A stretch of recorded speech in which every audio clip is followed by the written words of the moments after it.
From a retail investor's perspective, Deepak, would you advocate to buy some of these mutual funds, domestic mutual funds who are, offering these international options, or would you suggest that they should go and pick specific stocks in terms of brands that they connect with or they feel, though that's even more difficult because you're not just researching an Indian company but a global company now. Would you, from a retail investor's point of view, not from an evolved HNI point of view, but would you recommend go through the mutual fund route? And how does that work, if you could explain that? So, to be fair, the process of being able to invest in the US is not new. It's been there for a while. In fact, there's a concept called a liberalized remittance scheme. It gives you $250,000 a year that you could transfer abroad every year per person, and use that money to invest in stocks. You can use it to do other things as well. You could use it to, for instance, pay for your child's education abroad. You have a bunch of headings in which the same 250,000 apply. But let's say you used all of it to invest in stocks. You could do this yourself. You will have to research companies, but then it's not so complicated. I mean, they have a lot more data in the US for companies than we do in India. So if you're a really keen researcher, you can obviously go in and see a lot more happening in the US.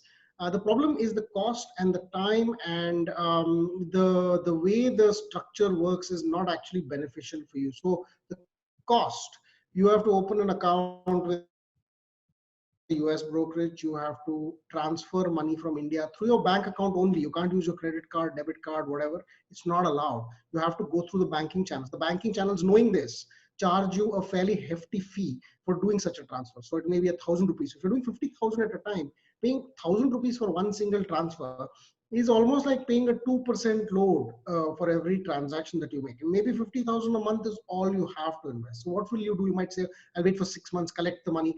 And that never really happens, right? So it's like if the money sits around, it gets spent, it gets used somewhere else.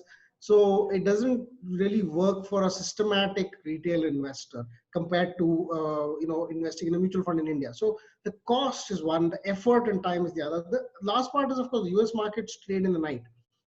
So if you're a person who likes to sleep or be with your kids, play, do other things, you're going to miss out on this whole trading cycle in the US. And some brokers, of course, offer you aftermarket and this. But then once you started investing there, you might say, okay, I want to look at the news there. I want to see what's happening. So you suddenly have 2 time zones in which to work as well. That is another problem. The last bit is, of course, the fact that there is an alternative in India that's as good, does not have the same LRS limit. So it may not apply to HNIs, but does not have the 250,000, which is about 2 crores right now, I think 2.25 crores. That limit is a hard limit per person per year to be able to transfer abroad. But you could invest more than that in a mutual fund in India that does the same thing. So it's effectively, I think, a better way to invest using a mutual fund. And also remember that the mutual funds offer you instant liquidity. Whereas in the US, if you were to have a US brokerage account, you sell over there, they will receive the money, they will transfer it back. There's a cost for them to transfer it back here. That becomes one other additional level of problems. The last bit is that the Indian security laws are a lot more secure in a way. So in the US, if your broker goes down, your holdings are actually in the custody, mostly in the custody of the broker itself. So you actually have to go through a process to try and recover those.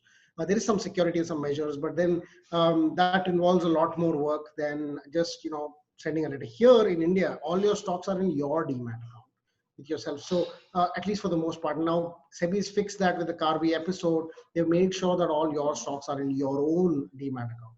So there is a little bit of a layer of security that's beyond something like this. And then because a mutual fund is a collective action machine, so if anything happens to their broker abroad, they will obviously have rules and custodians and processes in place that will keep your securities safe. So in that way, it's a little bit better to do a mutual fund than it is to do a specific direct investment.